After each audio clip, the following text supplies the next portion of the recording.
Assalamualaikum Prof. 287 kes baru hari ini sudah tentu bukan berita yang baik. Tertinggi dalam sejarah. Kali terakhir sedikit hampir dengan angka ini adalah saya kira dalam bulan Jun yang lepas. Tetapi mengapa rakyat Malaysia tidak boleh dan tidak perlu panik sekarang walaupun kita memecahkan rekod kes baru tertinggi secara harian? Okey, Waalaikumsalam warahmatullahi. Kalau kita tengok secara umum data kita data di negara kita, peningkatan kes COVID sebenarnya telah dicerap sejak awal bulan September lagi. Kita tengok ada peningkatan di situ, tapi gelombang baru tu masih belum dapat dipastikan. Jadi keadaan sudah telah terbukti kita menghadapi gelombang baru COVID-19 dan keadaan ini perlu kita hadapi dengan tenang, tidak perlu panik dan juga tidak perlu tergesa-gesa dalam mengambil sebarang tindakan. Kita telah melalui pengalaman yang bagi saya agak panjang bermula daripada Januari, Februari dan sehinggalah PKP yang awal dulu dilaksanakan pada bulan Mac. Dan melalui pengalaman-pengalaman tersebut dan juga kelaziman kita menghadapi SOP, patutnya keadaan sekarang ni kita dapat lalui dengan lebih tenang. Maksudnya kita dah tahu dah langkah-langkah sewajarnya yang perlu diambil. Tinggal lagi komitmen untuk memastikan semua SOP itu dipatuhi perlulah dilaksanakan oleh setiap individu, tidak terkecuali. Dan dalam keadaan sekarang ni keperluannya untuk keluar ke rumah tu perlu kita timbang semula.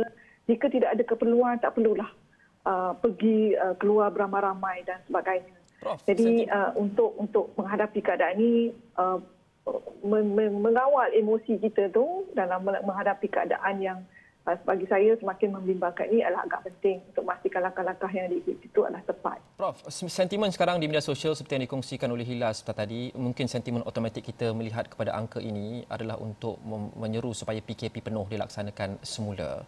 Prof adalah pakar epidemiologi, pakar wabak. Jadi dari perspektif perubatan dan kesihatan awam dan epidemiologi, PKP penuh diseru untuk dilaksanakan semula, tapi pendapat Prof? Pada pandangan saya, ia perlu diutamakan pada tempat-tempat yang menghadapi masalah peningkatan wabak. Maksudnya kita boleh adakan perkawalan perintah kawalan pergerakan bersasar yang dipertingkatkan. Maksudnya tidak perlu melibatkan semua kawasan.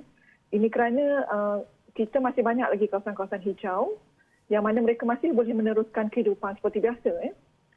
Dan dengan pengalaman yang ada di kalangan kaki tangan kesihatan, keadaan tersebut saya yakin boleh diberikan kawalan yang cukup strategik sehingga dapat mencegah penularan.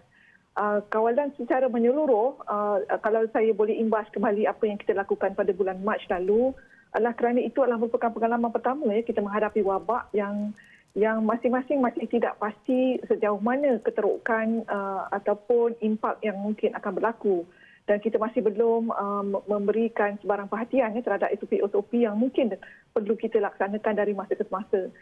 Dengan pengalaman yang telah kita lalui itu, saya yakin pendekatan hanya dengan melibatkan kawasan-kawasan yang terlibat saja perlu dilaksanakan bagi membolehkan keadaan-keadaan tersebut dapat dikawal sepenuhnya.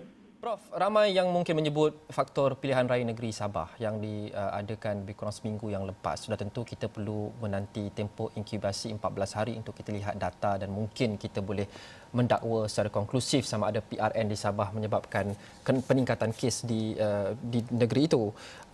Tapi apa yang kita belajar daripada PRN Sabah? Mungkin pada ketika ini sedikit selamat untuk kita katakan SOP norma baru ketika pilihan raya yang dilaksanakan itu mungkin kurang berkesan kerana kita sudah mula melihat spike in cases, peningkatan kes yang tinggi, Sabah khasnya. Kita bakal lagi berdepan beberapa pilihan raya mungkin dalam masa 1-2 tahun akan datang. Kita dikabarkan dengan berita sedih ahli Parlimen Batu Sapi mendiang Datuk VK Liew meninggal dunia. Sudah tentu PRK di situ akan diadakan tidak lama lagi. Jadi apa yang kita belajar daripada PRN Sabah daripada segi menjalankan pilihan raya yang kita tidak boleh tunda, menjalankan pilihan raya dalam era pandemik? Pada pandangan saya, kita perlu memaksimalkan platform teknologi dalam melaksanakan pilihan raya yang berkenaan. sekiranya kita mempunyai sistem perbankan, sistem pendidikan online, dan saya tidak nampak sebab kenapa kita tidak boleh merangka satu platform yang terbaik untuk melaksanakan proses pilihan raya yang tersebut. Saya bagi contoh, dalam pilihan raya kita banyak aktiviti kempen ataupun memberikan sebarang maklumat-maklumat yang berkaitan dari masa ke semasa dan sehinggalah hari pengundian dan seterusnya pengiraan undi tersebut untuk menentukan mana-mana calon yang menang.